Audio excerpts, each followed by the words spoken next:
Alam mo ba na maraming OFWs ang hindi personal na nakakita sa paglaki ng kanilang mga anak?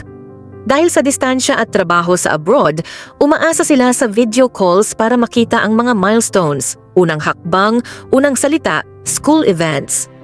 Sa kabila ng modernong teknolohiya, hindi mapapalitan ng screen ang yakap at halik na personal.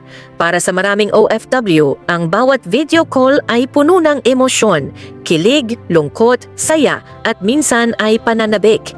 Pero kahit malayo, ginagawa nila ang lahat para maging bahagi ng buhay ng kanilang mga anak kahit pa sa virtual na paraan. Ito ang bagong anyo ng sakripisyo, ang pagmamahal na tinataboy ang distansya gamit ang teknolohiya.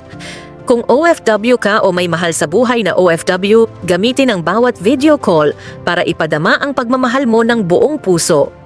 At sa mga pamilya sa Pilipinas, intindihin at suportahan ang sakripisyo nila dahil ito ay para sa kinabukasan ng inyong pamilya.